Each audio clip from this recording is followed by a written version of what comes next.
guys, magandang hapon po sa inyong lahat. Manunundo na naman po kami sa San Hospital. Ito na naman ang ating mga abangers. Nagagaling lang natin sa construction. Nag-construction kami.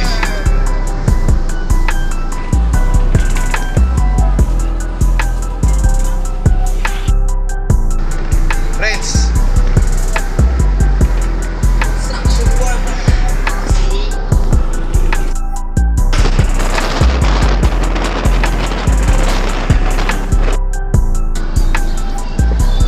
bago ang lahat, ito ang pogi nating driver.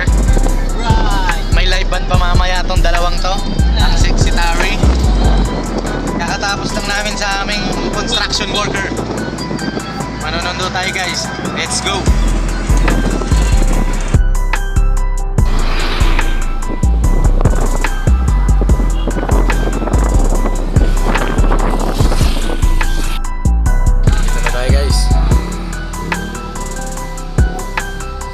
Salma.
Yung isa sana, ano?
such circumstances.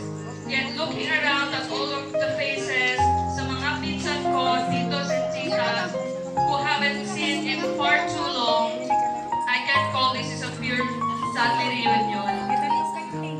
Ano siya, I think it's a back-to-back reunion sa family namin dito and kay nanay, kay tatay, and kay daddy sa heaven.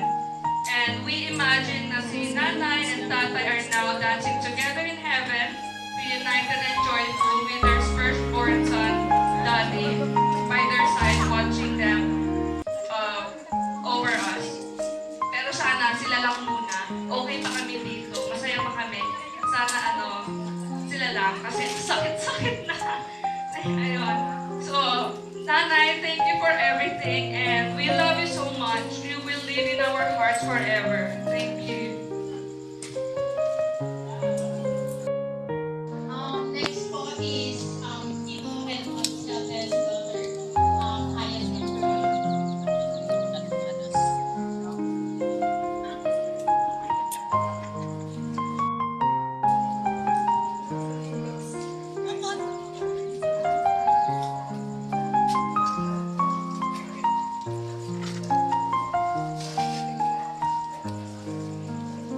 Po, maraming salamat po sa lahat ng nagpunta po today. Hindi po ako na-report na magsasalita po ako. Sorry. Si nanay po,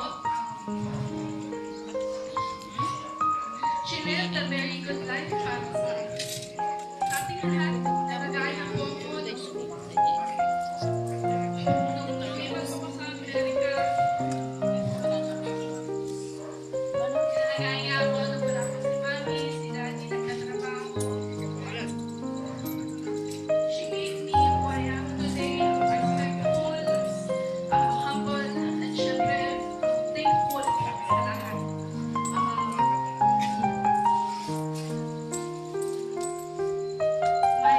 My most favorite memory ni nanay is every weekend nagsushopping po kami. Kaya ano po siya, ukay-ukay po sa amin sa Amerika every Saturday. Nung nag-retire na po siya, sabi na po ng Pilipinas, nag-retire na ako. Graduate na ako dyan Pero I miss hard. Kaya we all keep living for everyone we love. It's not a goodbye, it's a see you later. So we have to remember the happy memories always. Thank you. Thank you, Joy.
especially sa batch ninyo, kasi alam ko you're not familiar with me so much. You only see me once pagka may ganitong family reunion. Ito daw yung totoong family reunion, unplanned. Diba? Unexpected kasi yung mga ganitong pangyayari. Ako si tita niyo Virgie, eldest ni piloto niyo Francine, at saka ni Tita Nati. Gusto kong i-share sa inyo yung experience ko dito sa bahay na ito, Luna, Barangay Luna. Ako ang kauna-unahang dalatika siguro na tumira dito sa bahay nila auntie at saka si uncle. Si Manong Bert noon was high school and your papa was siguro high school din pero younger and your papa was pinapamaliit. Siyempre, ako yung prinsesa pa lang noon dito bago nagkaroon ng pamilya yung mga pinsan. And to make short, sabi ng ating ko, hindi daw mahispis ang haba kasi kagaya ko rin si Lola natin ninyo, maraming kwento. Si Auntie, and I will miss her words. Naku, balasang anak ko. Malaking bagay sa akin yun. And I treasure that much. Yung mga words na yan, napakalambing niya, napaka-caring niya. Kagaya rin ng mga experiences niya. And nagpapasalamat ako dahil on behalf of her, yung naman ko yung tita, yung nanay. Kasi every Sunday, ng college life ko, dito talaga ako sa nandun. And in behalf of my family, my tatay Francine, nanay Nati, my siblings Helen, Joel, Alvin, Brenda, Nani and Jojo, and Mamet. Maraming salamat, Auntie, for a very well celebrated life with us. Salamat sa memories, salamat sa happiness, sa lahat ng pakikiramay natin. Hindi amin na dunggong, hindi na kamalimutan. And I just want to add one more thing.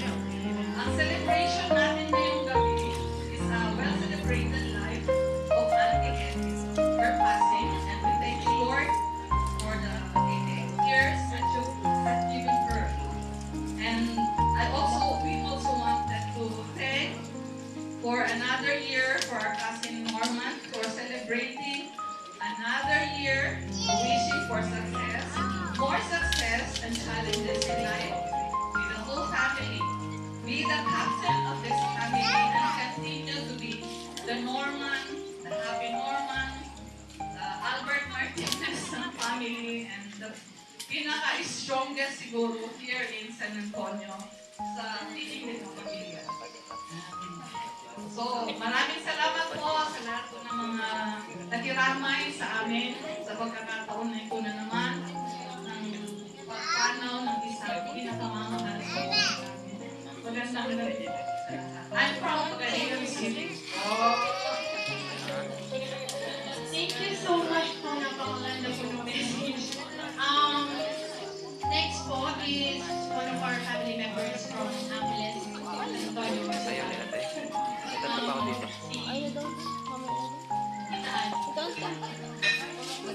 Sangit.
kinakatakot ko lang. Nakikita ko yung nanay ko kung paano niya gagawin.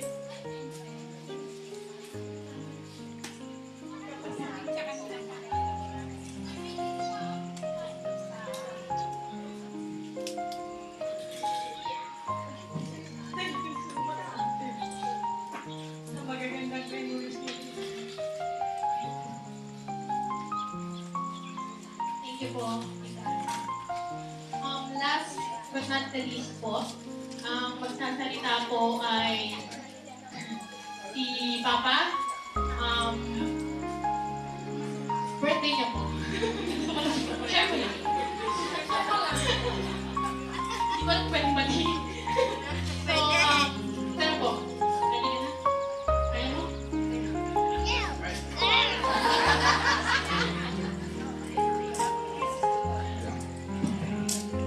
Hello. Hello.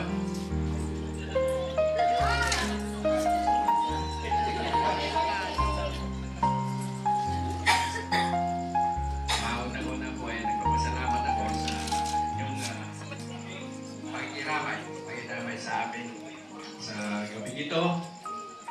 At alam ko po ang aking nanay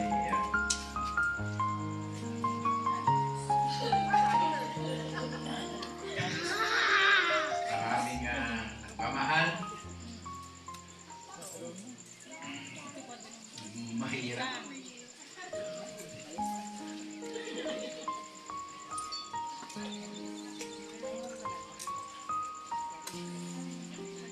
Mahirap pong mawalan ng tatay. Kasi nung father ko, nung nawala siya, kumapos po ako ng 5 taon bago ko siya naka-let go. Kasi halos araw-araw umiyak doon. Pero ramdam ko, mas mahirap pala mawalan ng nanay.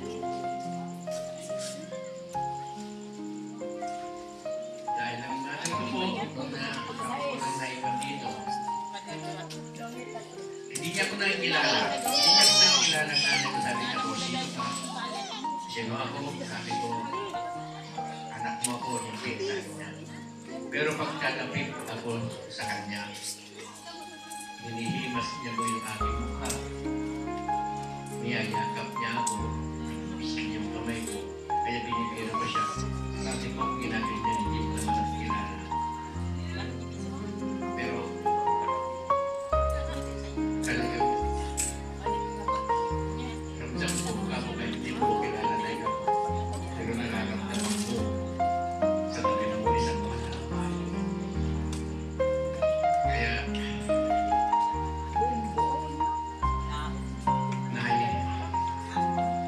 naging makulit man ako. Ibig sinabi mo, ako ang pinaka mabait mong anak.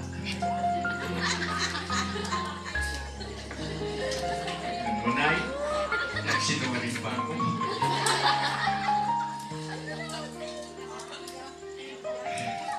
Sabi ko minsan pumunta ako dito sabi ni Manu, "Hindi, ni Norman, natuyen."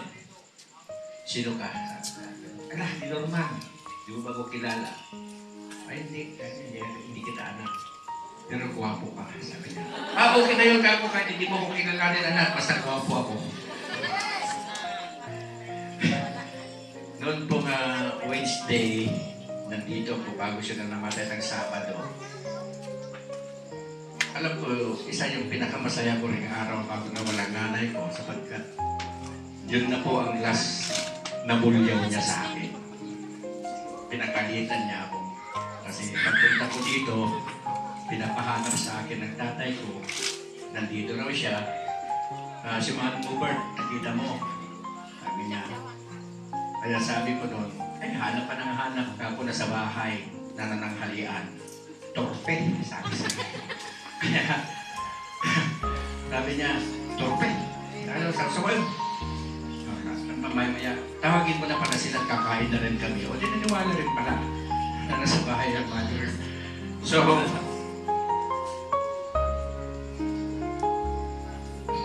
mahirap. Ang hirap din pala ng Manila. Ngayon na sinabi niya sa akin doon nung pumunta ako dito, nagsabi niya sa akin, ah,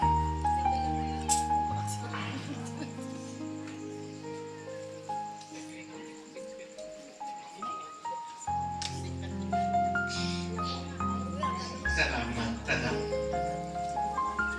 Kahit na ikaw, sabi niya, sinuturan ko, mapagkakago, sabi ko, hindi mo ako iniiwan, nandito ka palagi. Lalong-lalo na si Grace, sabi niya.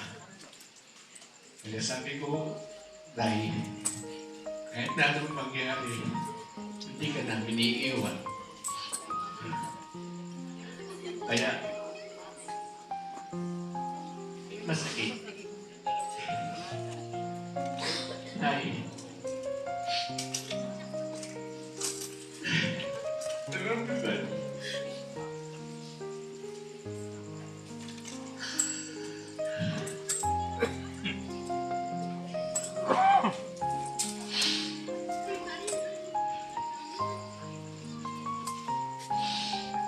Sinabi nila, tagal daw na nakalibigay natin. Sabi ko hindi. Kasi gusto ko pa, ang birthday ko, nandito pa siya.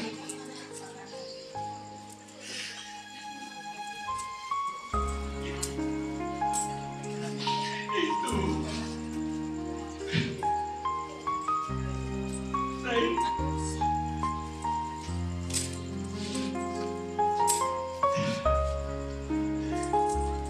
Siguro na happy ka naman na niya dahil ka na sa kapiling ni tatay ni Manong Bert.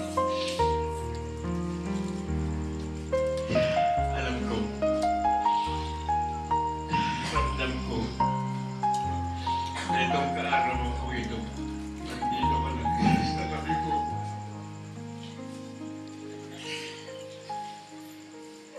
I love you, Tay. Love you.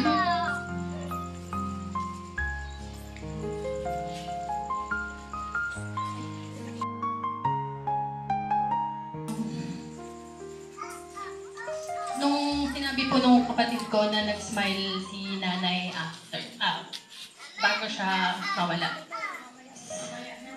Sinabi ko na lang po na that's the assurance na she's happy.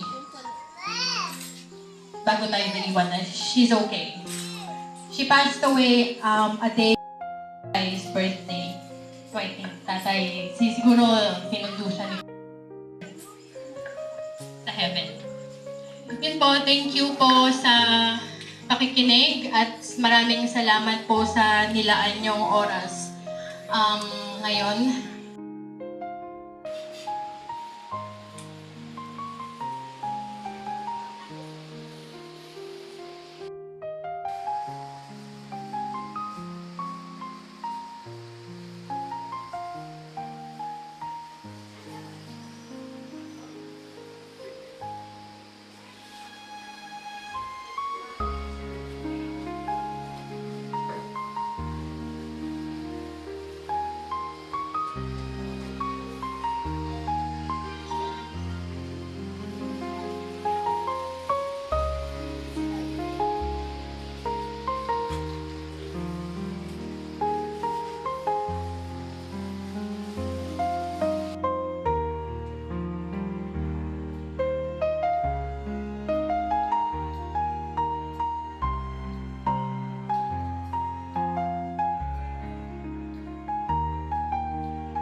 Maghahatid na naman tayo guys. Si Horsey ayaw pa tumakbo. Hinete. Tagal niyang kami.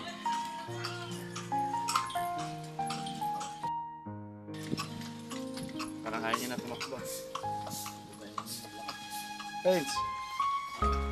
Yes, sir! Ayan, dito naman tayo.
Good morning po sa inyo lahat ng nakikiramay kay Nanay Erita.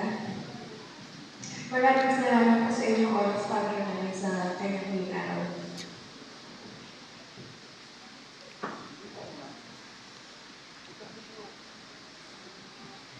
Para po sa mga hindi nakakakilala sa akin, ako po ay anak ni Norman Quentin na pangalawang anak ni Nanay Erita. Sa totoo lang po, mahirap magsalita sa ganitong pagkakataon.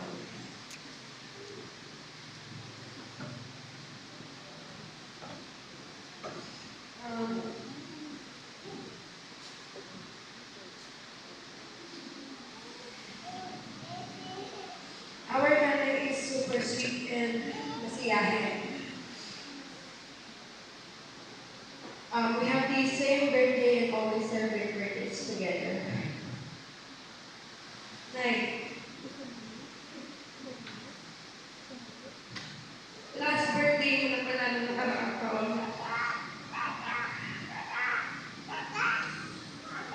Pero hindi tayo magkasama at nag-video ko lang tayo dahil nasa malayo ako.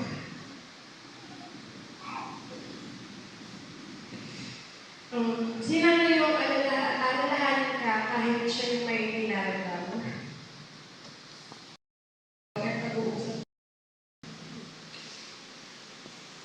Alam ko may nanatili ako kami sa puso mo at mahal na mahal mo kami. Because you're still looking for us and you want us to be complete again. Kahit sa huling pagkakataon mo, ba't hindi mo na nahintay? Nay, walang taon na mag-birthday ako without you.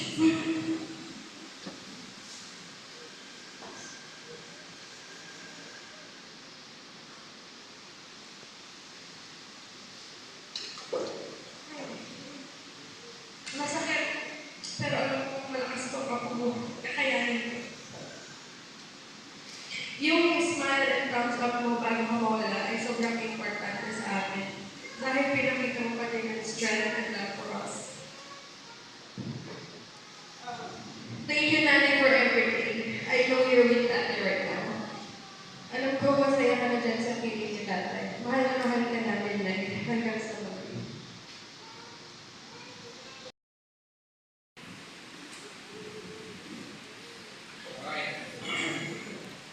Hello, everyone. For those who don't know me, my name is Ian. I'm the grandson of Grandma Edith. I just want to thank you all for being here today to celebrate the life of my grandma.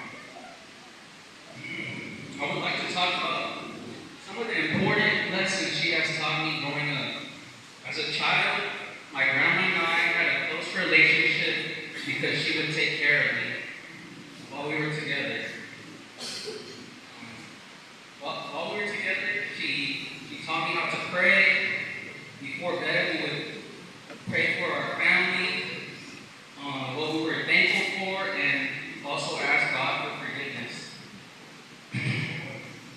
I feel like this is a perfect example of how powerful praying is and having a relationship with Christ. Another lesson she has taught me is how you should work hard to achieve your goals in life. The struggle for my grandparents moving to a new country and starting fresh is an example of how life can be rough. My grandpa and I would pick her up from work. She would work long hours. She would bring back boxes from her work and in life. Grandma always gave me a feeling that everything would be okay.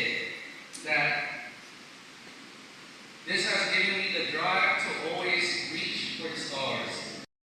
Garden, teaching me how to sing Bahay Kubo, and watching her cook itlog in the morning.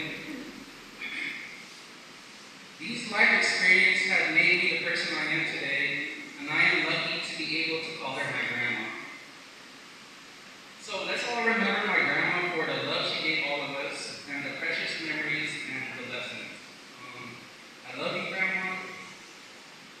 gone from our sides, but you always have a spot in my heart. Thank you.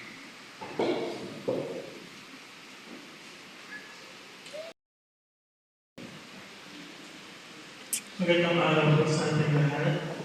Maraming salamat po sa pagdalaw sa pag-alaala sa buhay ni Nanay Edita at mga important. Ako po ang bunsong anak ay ang bunsong apo ni Nanay. Bago pa man ako dumating, ay inalagaan at minahal niya ang mga nauna kong mga pinsan. Pero kahit ako ang pinakahuli, hindi ko kailanman naramdaman na huli ako sa puso ni Nanay. Pantay-pantay ang pagmamahal niya sa ating lahat. Walang sobra, walang kulang. Lahat kami minahal niya ng buo, ng tapat at ng buong puso. Simula bata pa lang si Daddy, sakitin na raw siya. Pero hindi yun naging hadlang. Kay Nanay, kahit mahirap, kahit magastos, inalagaan niya si Daddy ng buong puso.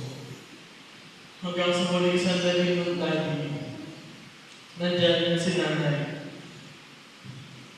At hindi niya kami pinabayaan.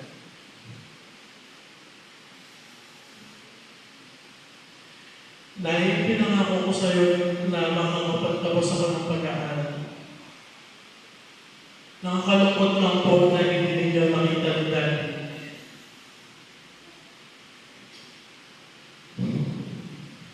Na nakasuot ako ng toga, hawak ng diploma, pero Nay, kahit mahirap, minsan, kahit gusto ko nang sumuko, itutuloy ko pa rin. Gagawin ko ang lahat para matupad ang pangako ko sa inyo. At balang araw na makikita niyo rin sa bahay ninyo, nakasabit ang picture ko na may hawak ko, na nakasmile, may medalya man o wala, pero dala ang pangarap natin lahat. Alam natin lahat na ang buhay dito sa lupa ay may sa ngayon, ang natitira sa atin ay ang alaala, ang pagmamahal at pagkakaisa. Sa mga pinsan ko, sa pamilya ko, sana kayo may pinagdadaanan tayo. Kahit minsan may hindi pagkakaintindihan. Sana matagpuan pa rin natin ang kapayapaan at kapatawaran.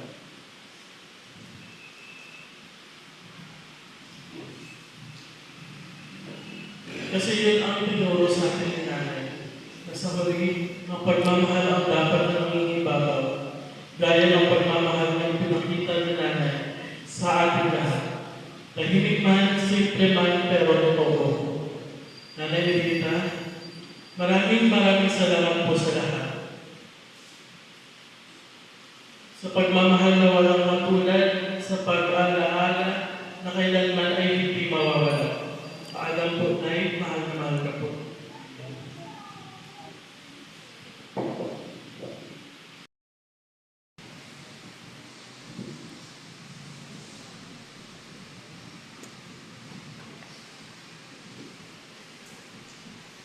Magandang umaga po sa inyo lahat. Kilala po ako sa pangalan Jan. Bunso. Anak ko niya ng kantil. Nanay Edith.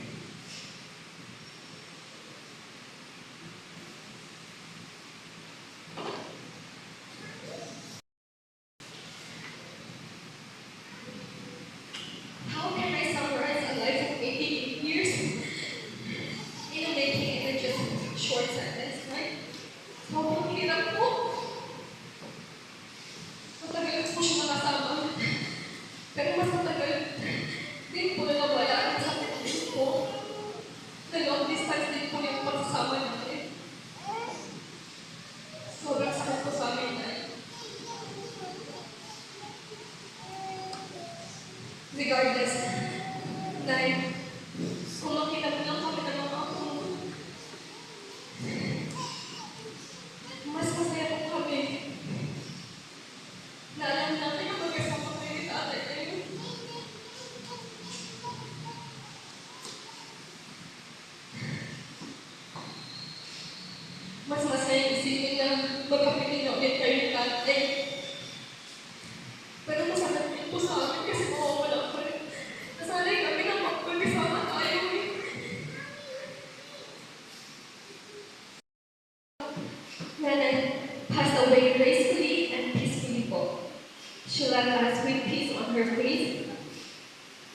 even in her final moment.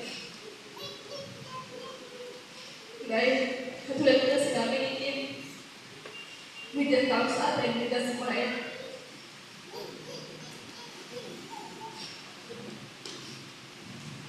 Maraming salamat po sa pagmamahal. Sa sacrifice niyo sa amin, sa pagtao po.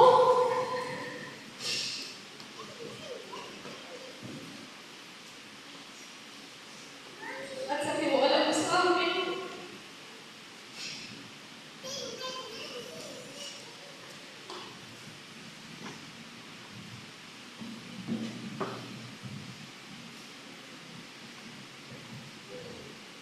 Ito po si Zeke.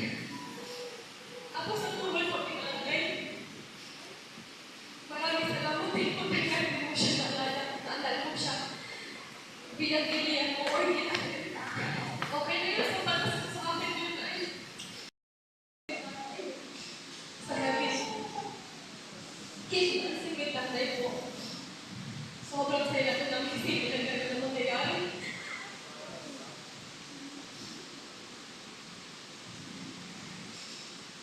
Na you'll always be our friend. Mahal na mahal ka kami. At maraming salamat po sa mga nag-alala kay nanay sa ulit. Araw na, manang, aking malungong magpinlaw. Mga hindi ko ito nabanggit. Sobrang masasalamat po na kami habang malayo po kami. Nandiyan po kayo.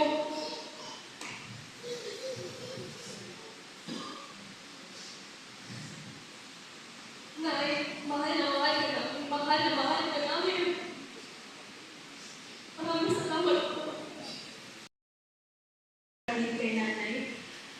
Iniimbitahan po namin kayo para sa munting tanghalian sa bahay po sa Luna pagkatapos po ng lahat. Sana po ay makapunta kayo lahat. Salamat po. Ang walang hanggang liwanag ang tumanglaw sa kanya. O bawaing kalapagligtas, inihahabili namin sa iyo ang aming kapatid na si Edita.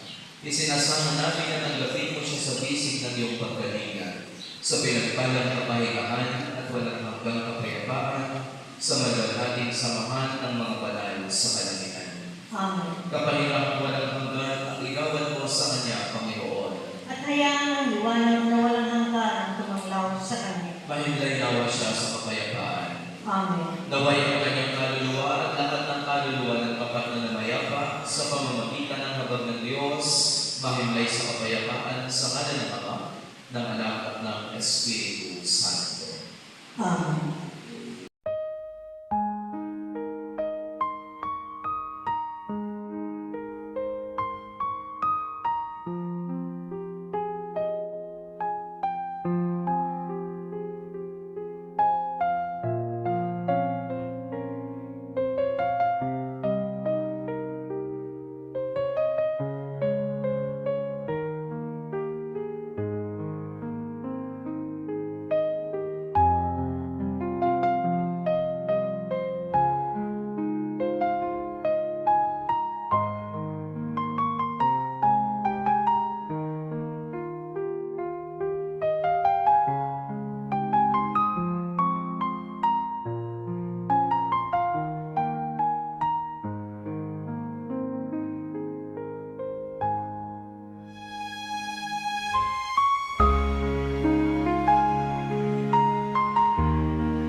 Ngayon din ay tumayo-mayo at din siya sa kanyang huling hantungan, samahan nawa siya natin ang ating mga panalangin. Dito ko nagtatapos ang ating panay na misa. Salamat sa Diyos.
Taas, taas. Sa taas.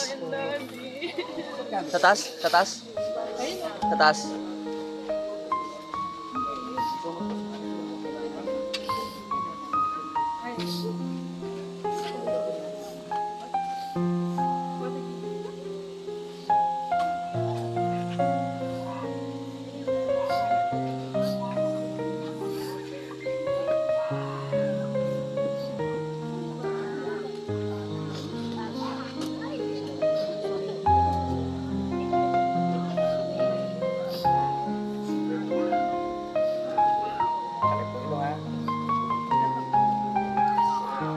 Napadala po ito kay mother.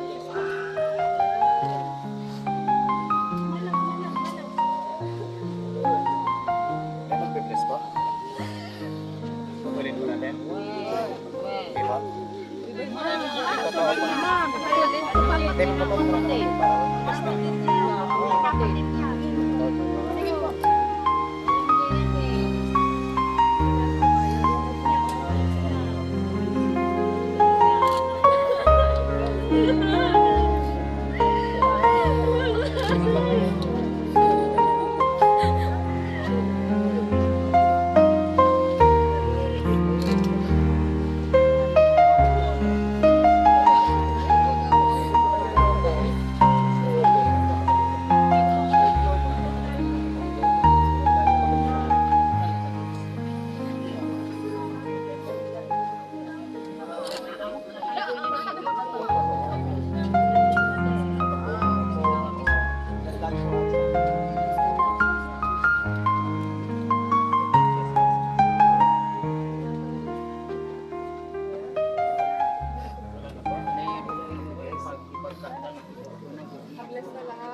Thank you.